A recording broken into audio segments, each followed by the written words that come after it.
A fascinating conversation is taking place among football fans around the world as they plan their summers. And it is not the conversation anyone expected to be having just 19 days before the biggest World Cup in history begins.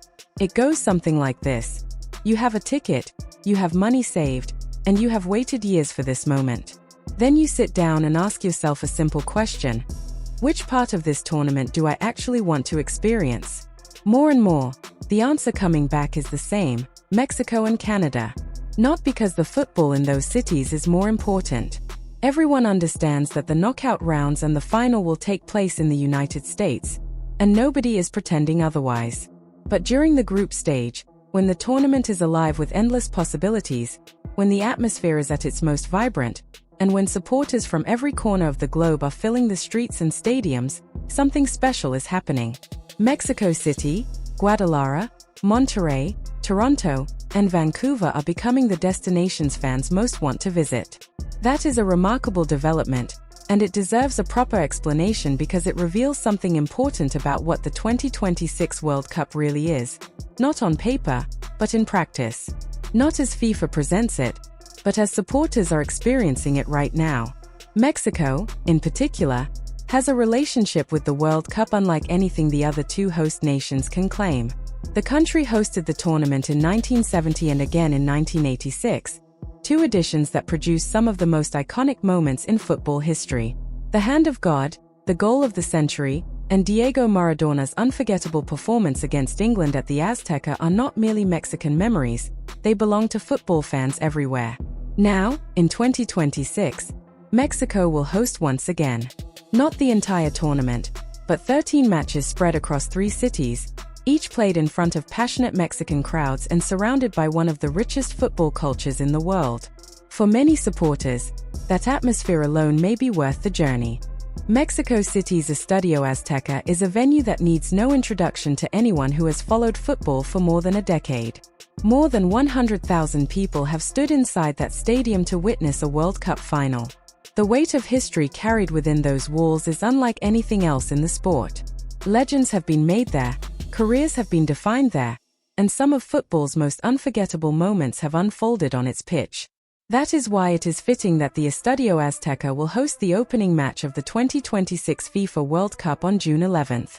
The decision tells you exactly how FIFA views Mexico's role in this tournament, not as a satellite host, but as a centerpiece of the entire spectacle. Then there is Monterrey's BBVA Stadium, known locally as the Steel Giant. Rising dramatically against the backdrop of the Sierra Madre Mountains, it offers one of the most striking views in world football. With Cerro de la Silla visible beyond the stands, the image of a World Cup match being played beneath the Mexican mountains captures something authentic and timeless about the sport, something that no amount of marketing or corporate branding can ever manufacture. There is also a practical reason why so many fans are gravitating toward Mexico's host cities.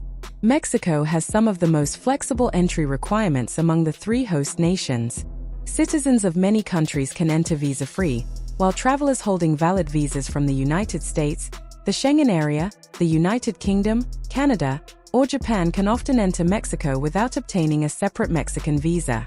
For supporters facing difficulties accessing the United States, Mexico is not merely an alternative, it is an opportunity.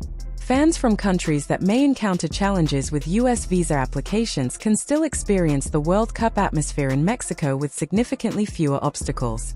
And the football itself is far from secondary.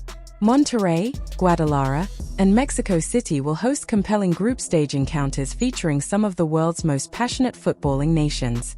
These matches will take place in cities where football is woven into everyday life and celebrated across generations. Across the border, Canada offers something entirely different, and perhaps one of the most unique aspects of the entire tournament. Toronto is often described as one of the most multicultural cities in the world. The World Cup is arriving in a place where communities representing nearly every participating nation already call the city home. When countries such as Italy, Portugal, or Bosnia and Herzegovina take the field, they will be supported not only by traveling fans but by vibrant diaspora communities that have been waiting for a moment like this for decades. For many, these matches will be more than sporting events. They will be celebrations of identity, heritage, and belonging.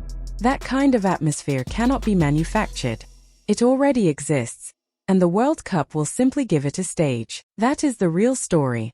Sharp magazine captured it perfectly earlier this year when it wrote, "Canada is hosting the world, but the world is already living in Canada."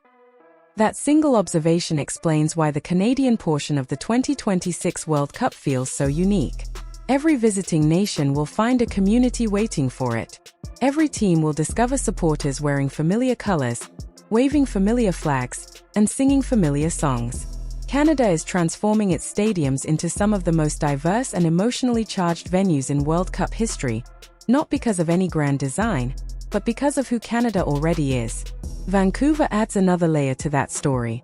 BC Place, located in the heart of downtown Vancouver, features a retractable roof and is one of only a handful of enclosed venues being used during the tournament. That detail could prove increasingly important in a summer when scientists and climate experts have warned about potentially dangerous heat conditions at several open-air stadiums across the United States. The setting itself is extraordinary. Surrounded by water and framed by mountains, Vancouver offers a backdrop unlike any other city on the tournament's list of 16 host venues. The view alone makes it memorable, but the city's cultural makeup makes it special. Large communities from Latin America, Asia, Europe, and the Middle East call Vancouver home, meaning that group stage matches there will generate a multilingual, multinational atmosphere rarely seen in a single stadium. BC Place is scheduled to host 7 World Cup matches, 5 group stage fixtures, a round of 32 match, and a round of 16 clash. That means Vancouver will remain part of the tournament long after the opening weeks have passed, hosting matches at the stage when only the strongest teams remain. Toronto's role is equally significant. Among its 6 scheduled matches is Canada's opening fixture, a moment that has already become one of the most anticipated events of the group stage. It will mark the first men's World Cup match ever played on Canadian soil. Imagine the scene: the Canadian national anthem echoing around the stadium, thousands of Canadian supporters filling the stands, and diaspora communities passionately supporting both sides. It is the kind of football story that does not require exaggeration. The emotion speaks for itself. This is also not the Canada of 1986. Back then, Canada appeared at its first and only World Cup and exited the tournament without scoring a goal. The nation has changed dramatically since then, and so has its football. Today, Canada possesses genuine talent. Alphonso Davies of Bayern Munich is among the most exciting and dynamic players in world football. Jonathan David has established himself as one of Europe's most reliable goal scorers. Alongside players such as Tajon Buchanan, Steven Eustáquio, and Liam Miller, Canada enters this tournament with something it has never truly had before: belief.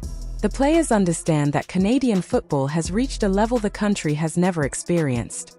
They know they are carrying the hopes of a nation that has waited decades for this moment. And when they walk onto the field for their opening match, they will do so in front of the loudest football crowd Canada has ever assembled. What makes all of this so fascinating is that it was not entirely what FIFA intended when the tournament was awarded. The 3-country format was originally promoted as a practical and commercial solution. Yet it has unintentionally created something much more interesting. It has created 3 different World Cup experiences happening simultaneously. There is the American experience, the largest, most commercially developed, and home to the tournament's biggest knockout matches. There is the Mexican experience, rich with football history, passion, and accessibility. And then there is the Canadian experience, a World Cup hosted in a country that, in many ways, already contains the world within its borders. For fans who can travel freely across North America, the challenge is deciding which of these experiences they most want to embrace. For others, especially those facing visa restrictions, travel barriers, or rising costs associated with visiting the United States, Canada and Mexico are not secondary options. They are becoming the places where the tournament may feel most authentic, most welcoming, and most alive. And for anyone who remembers the 2002 World Cup in Japan and South Korea, there is an interesting historical parallel. That tournament showed how a multi-country World Cup could develop its own identity, creating different atmospheres and stories depending on where fans chose to follow the action. The 2026 tournament appears ready to do the same, only on a much larger scale. The 2002 FIFA World Cup was the first co-hosted tournament in football history, and the doubts surrounding it were considerable. 2 countries, 1 competition, a shared hosting structure that had never been attempted before. Critics questioned whether it would feel fragmented, whether fans would embrace it, and whether a World Cup could truly maintain its identity while being split across multiple nations. What followed answered those questions emphatically. The tournament became one of the most memorable and atmospheric World Cups the sport has ever witnessed. South Korea's remarkable run to the semifinals in front of passionate home crowds remains one of the greatest stories in modern football.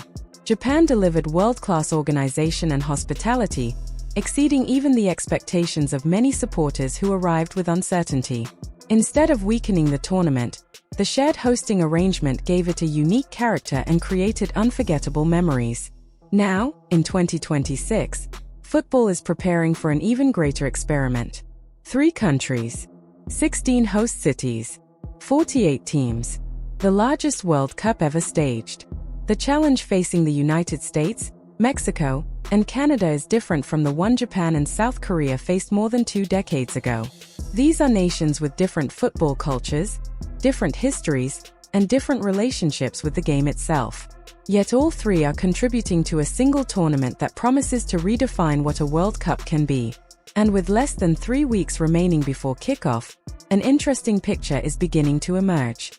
Mexico and Canada appear ready to deliver something that is unmistakably their own. The knockout rounds will take place primarily in the United States. The final, scheduled for July 19th, will be played at MetLife Stadium.